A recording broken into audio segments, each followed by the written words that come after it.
والصلاة والسلام على سيد الأنبياء والمرسلين وعلى آله وأصحابه أجمعين ومن تبعهم بإحسان إلى يوم الدين أما بعد معاشرے کے اندر کئی لوگ ایسے بھی ہوتے ہیں جن کو صرف اپنے مفاد سے غرض ہوتا ہے اور اپنے مفاد کو حاصل کرنے کے لیے وہ کس حد تک گر جاتے ہیں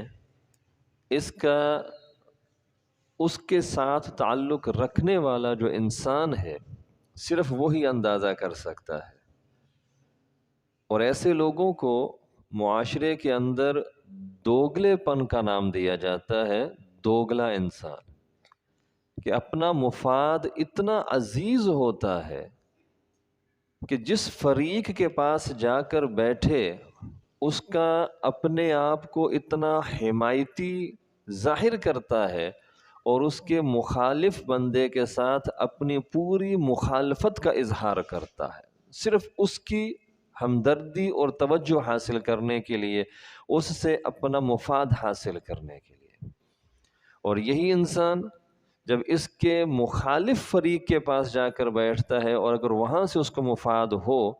تو وہاں جا کر اس پہلے انسان کی برائیاں وہاں پر کرنے شروع کر دیتا ہے اور اس کی تائید اور اس کی حمایت کرنا شروع کر دیتا ہے۔ دوگلا پن، اور یہ جو وصف اس انسان کے اندر پایا جاتا ہے ہو بہو ایسا ہی وصف قرآن نے منافق کے بارے میں بیان کیا ہے، بالکل ایسا ہی وصف قرآن بیان کرتا ہے۔ اذا لقوا الذین آمنوا قالوا آمنا، کہ جب یہ لوگ مسلمانوں سے، مومنوں سے ملتے تھے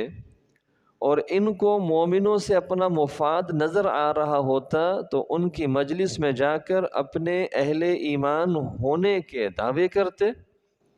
اپنے مسلمان ہونے کا اظہار کرتے کہ انا معکم، ہم تمہارے ساتھ ہیں، جیسے تم مسلم ہو، تم مومن ہو، ویسے ہی ہم ہیں۔ صرف مقصد کیا ہوتا تھا کہ جو مفاد ہمارا ان کے ساتھ وابستہ ہے وہ ان کے مخالف ہونے کی وجہ سے وہ مفاد ہمارا ضائع نہ ہو جائے، مفاد حاصل ہونا چاہیے ہمیں۔ اور اس کے برعکس وَإِذَا خَلَوْا إِلَى شَيَاطِينِهِمْ، جب مسلمانوں سے نکل کر جب وہ اپنے کافروں کی مجلس میں جا کر بیٹھتے اور ان کا مفاد ان کے ساتھ وابستہ ہوتا تو ان کو جا کر کہتے انا معکم، ہم تمہارے ساتھ ہیں، کیونکہ اب وہاں سے مفاد حاصل ہونا ہے۔ تو بنیاد ان کی صرف اپنا دنیاوی مفاد حاصل کرنا ہوتا تھا، وہ پہلو جو منافق کا ہے وہی پہلو اس دوگلے انسان کے اندر نظر آتا ہے کہ اپنے مفاد کے لیے کبھی اس کے حمایت کا دعویٰ، کبھی اس کی حمایت کا دعویٰ۔ اور اللہ تعالیٰ فرماتے ہیں کہ یہ جو منافق ہے، جو اصل منافق ہے، لا الہ ہؤلاء ولا الہ ہؤلاء، یہ حقیقت میں نہ تو مسلمانوں کا حمایتی ہے، نہ حقیقت میں یہ کافروں کا حمایتی ہے،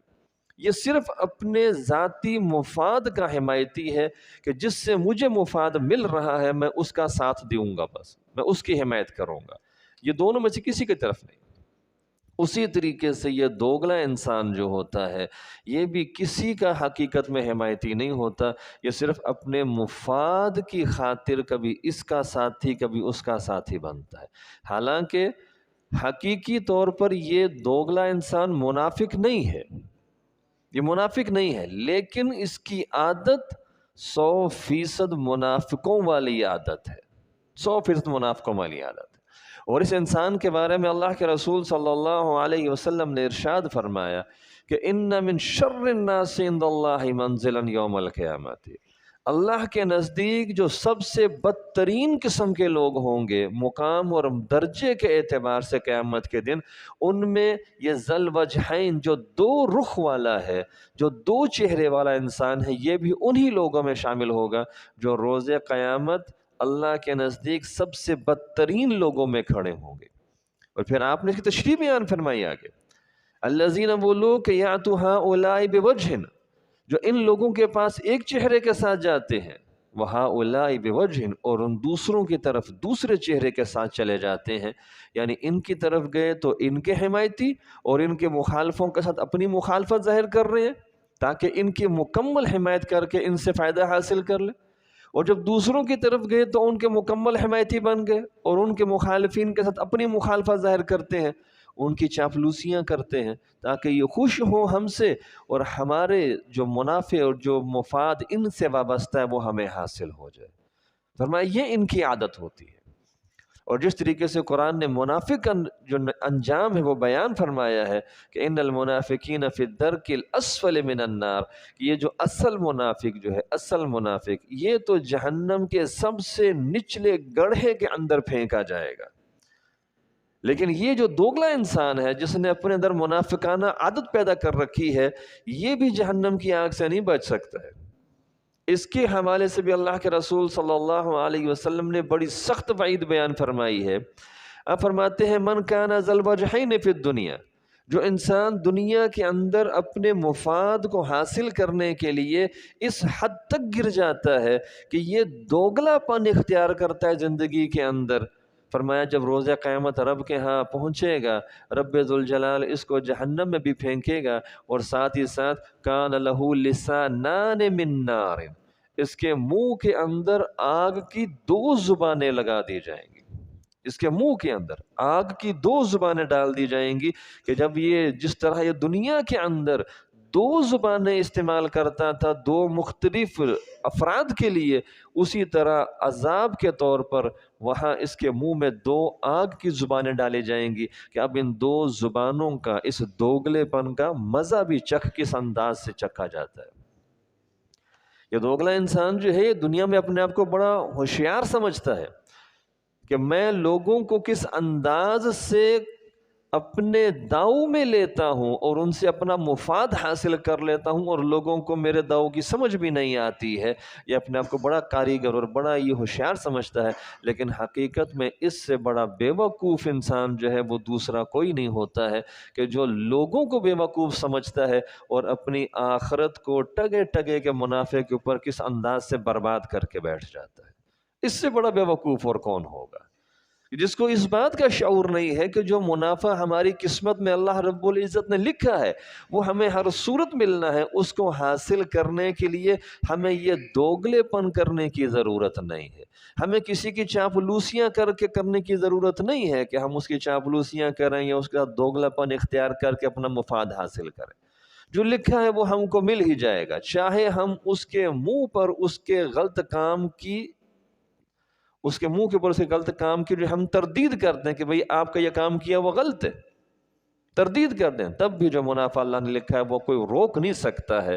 یہ یقین ہونا چاہیے۔ تو دوگلا انسان جو ہے یہ اپنے آپ کو معاشرے کے اندر اتنی اس مذموم عادت کی وجہ سے لوگوں کی نظروں سے بھی گرا لیتا ہے، لوگوں کو محسوس ہونا شروع ہو جاتا ہے یہ بندہ کیا حرکت کر رہا ہے۔ تو یہ جو مذموم عادت ہے اس عادت سے بھی بچنا چاہیے، اور ایسے جو لوگ ہوتے ہیں ان لوگوں سے بھی ہوشیار اور چکنا رہنا چاہیے، کیونکہ وہ لوگ جو ہیں وہ ہم کو صرف ایک وسیلہ بناتے ہیں، ہمیں ایک ذریعہ بناتے ہیں ہمارے کان بھر کے اپنا مفاد لینے کے لیے، اور ہمارے دل کے اندر ہمارے مخالف کے حوالے سے مزید زہر گھولنے کے لیے۔ ایک مسلمان کا تو طریقہ ہے کہ اگر 2 فریق کے درمیان اختلاف ہے تو ان کے اختلاف کو دور کر کے دونوں کو قریب لایا جائے، یہ اس کے اختلاف میں اس کی ایسی تائید کرتا ہے کہ بھئی دوسرے کے خلاف مزید زہر گھول دیتا ہے اس کے دماغ کے اندر اور تعلق کو مزید بگاڑ دیتا ہے۔ تو ایسے لوگوں سے گریز کرنی چاہیے اور بچنا چاہیے، اور اپنی زبان کو ہمیشہ ایسی مذموم عادات سے محفوظ رکھنا چاہیے کہ جس سے انسان کا اخلاق بھی متاثر ہو اور اس کی آخرت کا جو انجام ہے وہ بھی متاثر ہو۔ تو اللہ رب العزت سے دعا ہے کہ رب ذوالجلال ہمیں زبان کی جو قباحتیں ہیں اور جو خرابیاں ہیں ان سے اللہ رب العزت ہمیں محفوظ فرمائے۔ وما علی الا البلاغ المبین۔